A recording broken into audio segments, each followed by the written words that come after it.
It's the Locked On Flyers podcast for Friday, June 23rd. Your daily dose of Flyers news, analysis, and high quality content that learned a lot from Brent Flahr and Danny Briere at yesterday's presser. Sometimes you go fishing and sometimes you reel it in. Yeah, we're going to get into everything they had to say, how we read between the lines, plus talk about our Locked On NHL Mock Draft picks, all on today's show. You're Locked On Flyers, your daily podcast on the Philadelphia Flyers. Part of the Locked On Podcast Network, your team every day.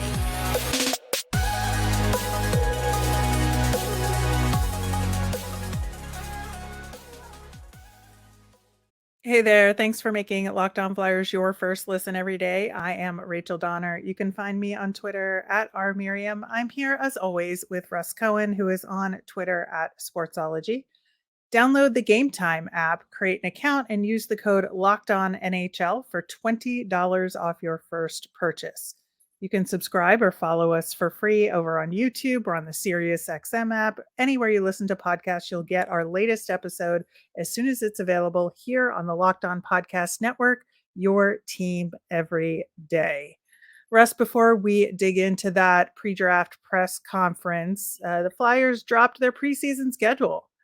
And as per usual, we're playing the Islanders and the Bruins and the Devils this time around. The first preseason game will be September 25th up in Newark against the Devils. They'll do 3 road games and then 3 home games this time around. Yeah, I never get overly excited. I go to those games because I want to see the young players, and I go to at least 2 or 3.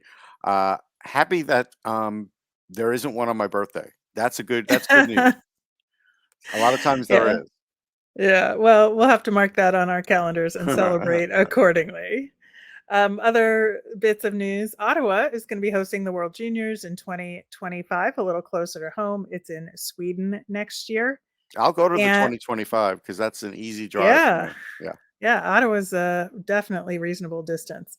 And then Cutter Gauthier and Devin Kaplan were invited to Team USA's summer showcase, which is for the kind of the World Junior for next year, the first camp for that. I'm going to be in Michigan close to that time. I may go. We'll see. Yeah, that would be great if you could get over there for that and see those guys. So turning to the Danny Briere, Brent Flahr press conference from yesterday, I am actually surprised how much info we got from it. Usually these things are very cagey. And of course, they did say some vague things and trying not to reveal too much out there and give away their strategy. It does seem like there is a clear sense of what they think about this draft overall and their strategy going into it. Yeah, I think they're giving a little more transparency than most teams do. I think that's a concerted effort because they want the fans to kind of get excited about something again. So they'll start showing up back up at the rink again. And so I think that's the connection. Well, and also Danny Briere said it himself. He's like, this is my first time around. So Right. I feel like with him, he feels like he has the advantage of being the rookie at the card table, right? Yes. Where nobody knows his tells, nobody, can, figure out how he's going to bet from hand to hand. And so he has that advantage going into it, despite the disadvantage of it being his first time around and not having the experience.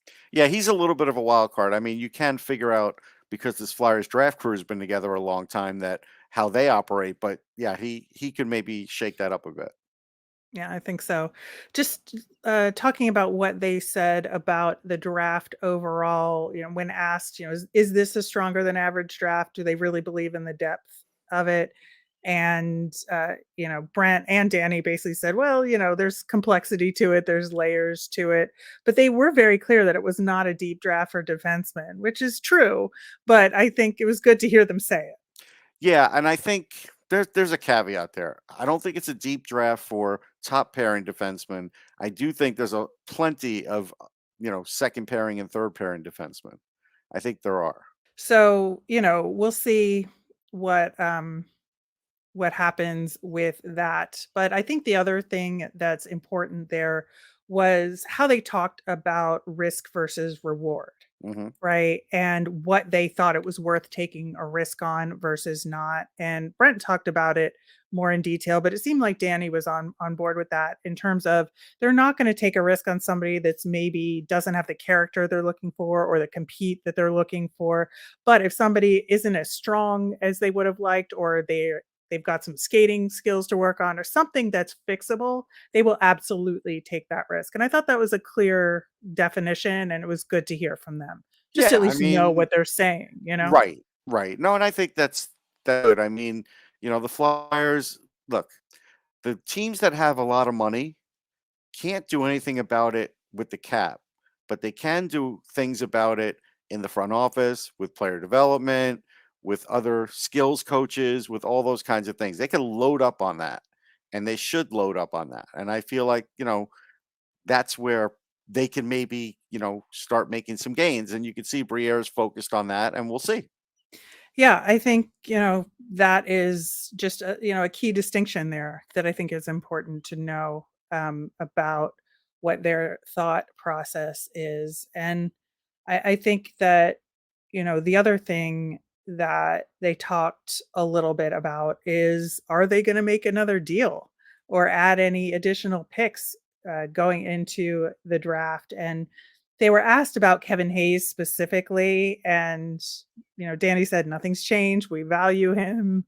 I thought that that was definitely one of the KG moments of the Yeah, presser. that's the same spiel. Like, we know that, and that's fine. I mean, again, we have to come to grips, or at least fans have to come to grips, that there's not much of a market for Kevin Hayes right now. I think we knew that. Yeah, I think so too. Now, on moving up or getting additional picks, there were little birdies out there that there was an imminent deal that maybe was going to happen on Wednesday night or on Thursday. Still could happen, but things kind of cooled off on that on Thursday morning. We are recording this Thursday afternoon, so if things are completely different by the time you hear this, that is why. But we do know at this point, from Frank Saravalli that, Danny Briere turned down a deal for Scott Lawton that was the 25th or 29th overall pick from St. Louis, and potentially a future second round pick. And, just showing the value of Scott Lawton there, and what it could be. And, you know, I think that's an interesting haul to turn down, but at the same time, maybe he thinks he could get more. Yeah, I think there's a chance he could get more. So you might as well wait on it. I mean, again, that's the whole thing. It's like, I didn't think it would be smart for the Flyers to just get all picks for everything. They need to Yeah, get some other prospects from other organizations too. And I think the problem is, and I brought this up before and I'll bring it up again. If you're trying to trade with Steve Yzerman, you're not going to win that trade. Nobody wins a trade with Steve Yzerman. What you're trying to do is at least come away with value. And I've been speaking to people who know about that team and talked about what, who's available, who isn't. And you can't even touch their top 3 or 4 prospects, no matter who the player is. They're not giving them right. to you. It doesn't matter. So then you have to Now, St. decide. Louis, on the other hand, Yeah, St. Louis is a different story. But St. Louis also divulged, hey, we're not moving out of the top 10. We're making that pick. yeah, So that basically told me he feels pretty comfortable. He's not moving up in the draft or swapping a pick or anything like that either. So that's where you could see the field was starting to limit itself a bit then. yeah. And So maybe it I changes, it can. yeah, I just think that it's a very interesting deal to turn down if he thinks he could get more from St. Louis or he thinks he could get more elsewhere.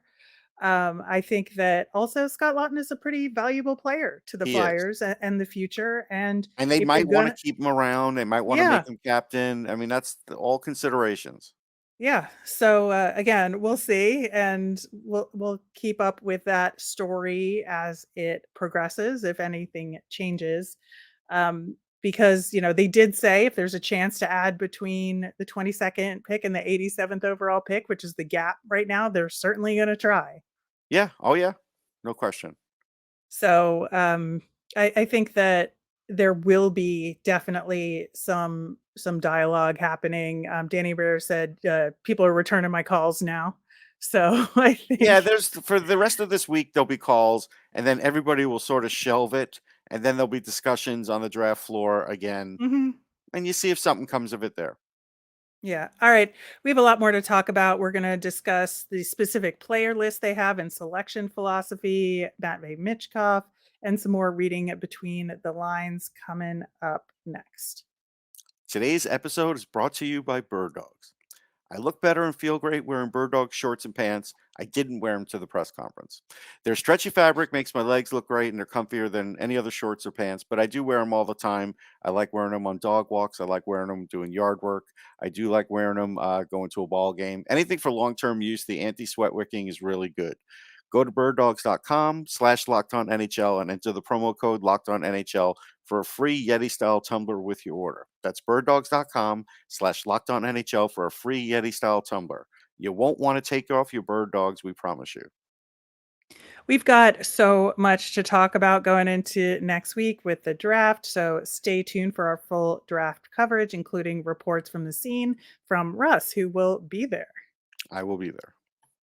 All right, continuing our look at the pre-draft press conference from Danny Briere and Brent Flahr on their player list and how they develop it and their selection philosophy. The thing that I think I took out of it the most is that while Brent Flahr has been around and he has a system and he has his group of scouts and how they work, that he and Danny Briere were basically on the same page in terms of process, but have different player opinions, and that ultimately Danny Briere has that final decision.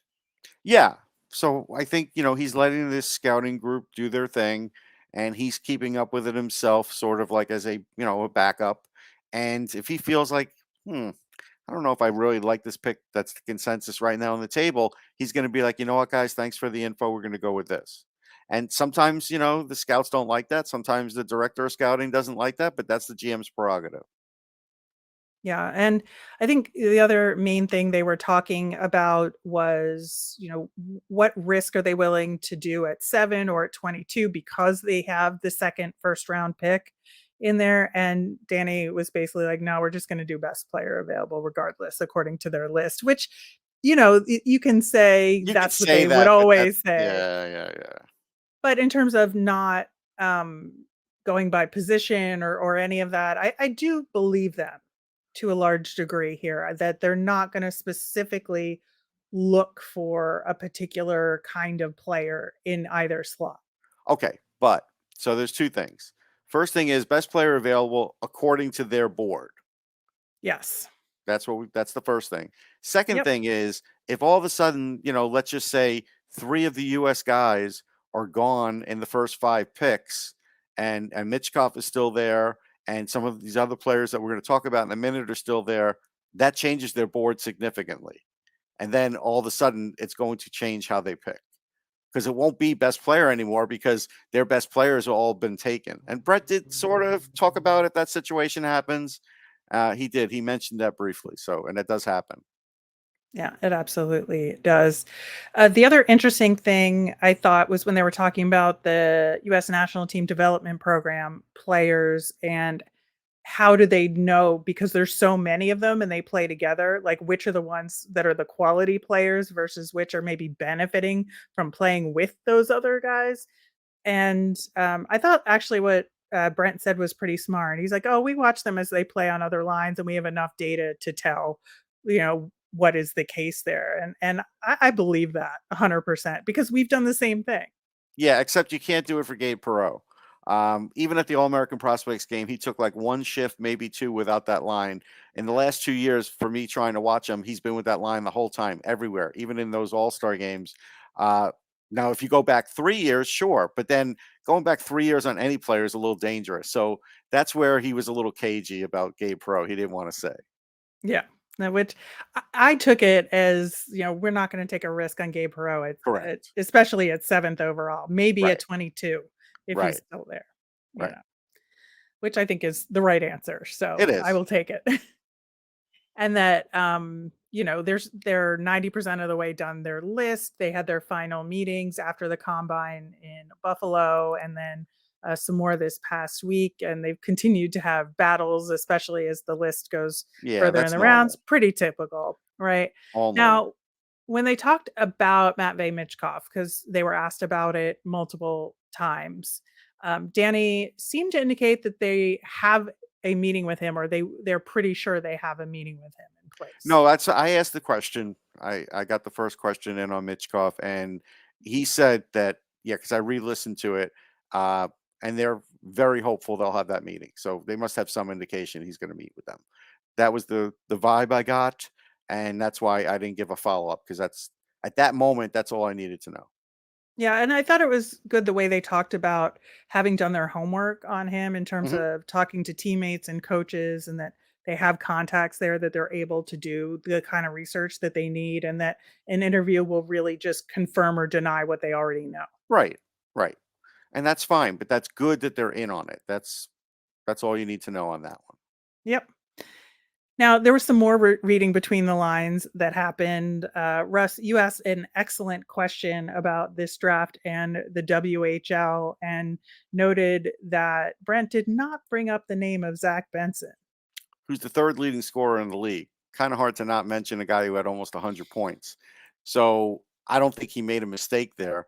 I just think the mission was there for a reason because he didn't want the general press to start thinking about Zach Benson. But combine report, I asked, and we spoke about it on the show. So if you follow this show, you would be up with the saga that hey, they spoke to Zach Benson. So if they really had no interest, why would they speak to him now? They could have spoken to him and then decided they didn't want him. But all I could tell you is this: he's one of the smartest players I've ever spoken to in my entire career. And so I can't believe they would walk away and that would be the reason they wouldn't want him. So I do think if the situation occurs, like I said, with the US players, I do think he is in play. And I do think he was being cagey by not mentioning him, by Yeah, omitting I it. think I think so too.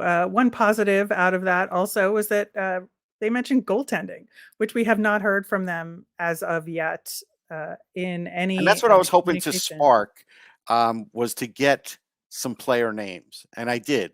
Now they didn't have to answer any player names, but they did, uh, and that was good. And Carson Bjornson was, he was the goalie for the U18 Canadian team, and had some really great games and some other like mediocre games, but ones that I didn't feel like was his fault. And he's a really top prospect. Like he easily could be the first goalie that goes off the board. Even though I love Harabel, I understand Bjornson could go first, but clearly the Flyers have interest in him, and that's what you need to know. Excuse me. That's the takeaway. Yeah, and we talked about draft eligible goaltenders on the May 23rd show, so go back Yes. and listen to that if you haven't already and you want to know more about Carson Bjornson. Also talked about Tanner Molendijk. Yeah, Tanner Molendijk plays in the dub also out in the prairies. That was a big clue that Brent gave that I don't know if everybody sort of clued into at the time, but when he says they scouted heavily in the prairies, this is not normal. I'm pretty sure I brought up on this show before that the Sharks were one of the first teams that told Yeah. me that they had a lot of scouts out in the prairies because they started really getting a lot of hits on that. Well, clearly the Flyers have seen the value in that too. And to talk about Molendijk is a really good one because, he kind of has that Torrey Krug look to him. He hits guys. He's fast. He's got a scoring ability. He is 5'11", so they are willing to do that because Cam York is 5'11", so we know that. The question is, are they hoping that he drops to the third, or do they still feel like they're going to get a second and that's where they're going to take him? I don't think they would take him 22nd overall. So I think that still Right. shows the a plan that they're still trying to get into the second, Rachel, based on the fact that they're interested in him.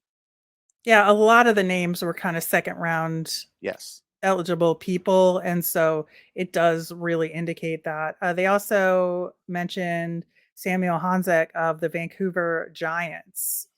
Yeah, it's interesting. He's a really good player. I know he's had some injuries. Um, he's not in my top 45 simply because at times I didn't know what to make of him, but he's got a lot of talent. He's got a great shot. He is big. I think he's 6'4". So you look at that and you look at the potential with him, and you say, all right, you know what? I see it, but that would be for 22nd overall. He's not going to be there any later in this draft. Like, there's no way. So he's another guy. If you want to throw him into that mix, go ahead. Mhm. Yeah. So was there anything else that you had to like read between the lines that you took away from the press conference? No, I mean, those were the main things. Um, Again, the prairies thing I felt like was a big tell as well. Little We also, Saskatoon time. yeah, Saskatoon time. It's not like they're, everybody goes there all the time. But we also have to remember Mark Reich has been there for 13 years. And he's been very influential in Flyers drafts before. And I have a feeling he's going to be influential in this one too, based on the WHL crowd. That was another reason why I asked the question. I don't like, I'm not that guy who just asks questions to ask questions. Like, me. If somebody asks it, I don't ask it. And if not, I'm asking, pretty pointed questions. So yeah, I felt like they told us a decent amount. I felt like that they still have aspirations to get into the second round based on who they like. I feel like they will try and draft one of the US kids with that first pick. I still don't get the feeling they really want Reinbacher. It doesn't mean they won't take him. Um, and then Michkov, they're saying all the right things. So it'll be interesting. I know Briere. Here's the complication with the Michkov part. Briere initially said he's not going to be there.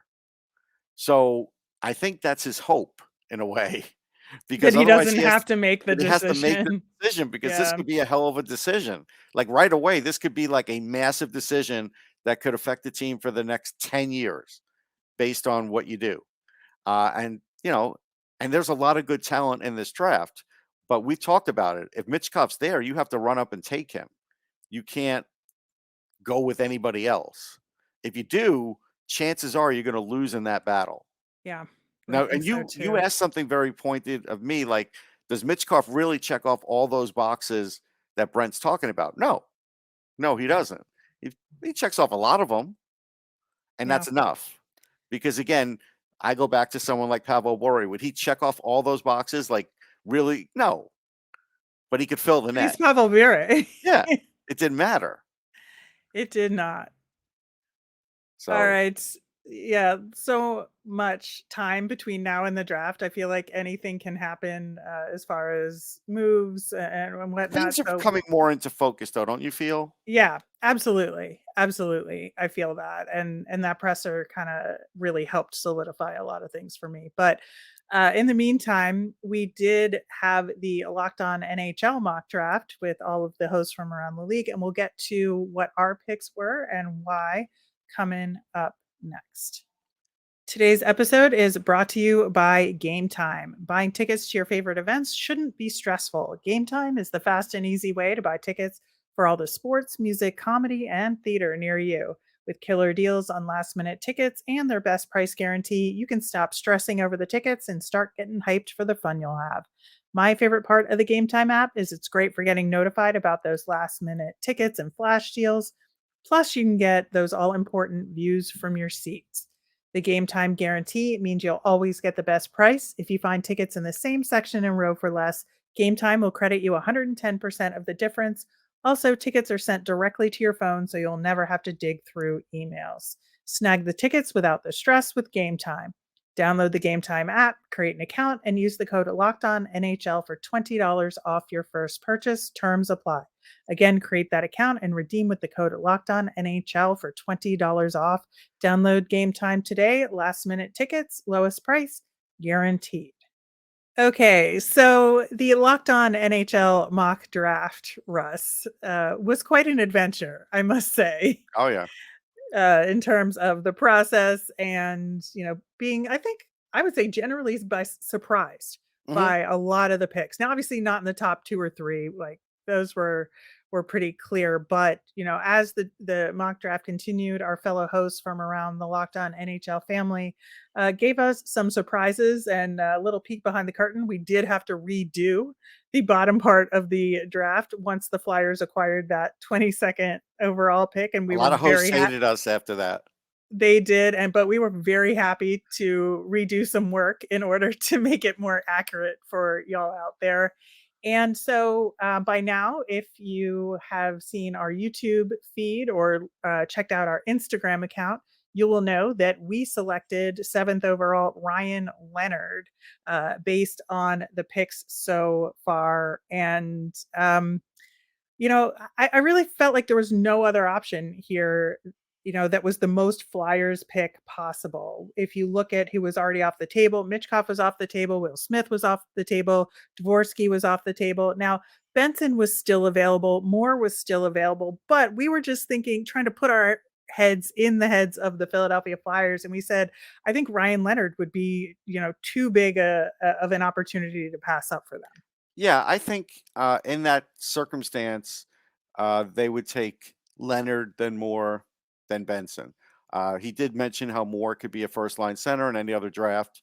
We kind of already knew that, but that tells you how much they like him. He glowed about Leonard, obviously. Yeah. So that was, if you listen to that. So I think that's just a no brainer if he's there. Yeah, and I just want to make it clear that's what we did. We looked at it and said, who do we think the Flyers would choose here? Right. Not necessarily who we would choose here. I think we might have gone with Benson. We would have. In this circumstance. But it was really interesting because when we were talking about the defensemen, we said we would put Sandin Pellikka over Reinbacher ultimately in our versus discussion earlier this week, and that's how it played out. In our mock draft, the Blues took Sandin Pellikka at 10th, and the Canucks took Reinbacher at 11th overall in the mock draft. So interesting. Just thought I should point that out along the way. Yeah, that's a fun thing. Yeah. So then getting down to the 22nd overall pick, this is where we upset the apple cart with our fellow hosts. Yeah. Because we could not believe that Andrew Cristall was still available at 22. And of course, we had to grab him, right? Yeah. And Brent talked about him in the press conference as one of the WHL guys. And we, listen, I mean, the hockey IQ, the two-way play, the scoring, it'd be hard not to take him at that spot. Yeah, I think that, while his range has shifted in terms of where he's projected, it's shifted a lot recently. I think that we probably thought in the real world he would have gone in like the 15 to 20 There was range. a time. Yeah. There was a time, but I think, again, like, I just think some teams, when everything else, when other players got more recognition and got better, he started to slip a little. Doesn't mean his play slipped. It just means that. And his two-way play can get better. He's not like a complete two-way guy. He has good tendencies there, but I feel like he could get even more involved in that. So I think a few of those things dropped him a bit. Yeah, I think that's fair to say, but we still thought he was a great pick at 22. At that spot, yeah. Yeah, and so in our YouTube feed where we have the video short of our selections, I did the 7th overall pick. Russ did the 22nd overall pick in the notes for YouTube. You can see all the other picks there as well to see who we might have passed over and who was off the table at that point. Might be of interest to y'all out there. Yeah, and you can rip us for it. It's fine. Yeah. That's what the draft is all about, is taking chances and doing the best you can with the information you have at the time. Yep. All right, that will do it for today's show and for the shows this week. Unless something interesting or crazy happens in the next little bit, you won't hear from us till Monday, where we are going to talk about the latest Flyers news, our nemesis of the week. We're going into NHL awards at that time. Plus, then the draft will be later next week with the lead up to free agency. So much happening in the next week and a half in the NHL, and we will be here for all of it. As a reminder, we always want to hear from you. Send us your mailbag questions, your draft questions, your free agency questions. You can tweet us at Lockdown Flyers. You can email us at lockdownflyers@gmail.com, or you can comment over on YouTube. I'm Rachel. I'm on Twitter at rmiriam. That's RMIRIAM. I'm Russ. I'm at Sportsology, SPORTSOLOGY. Have a great weekend, everyone.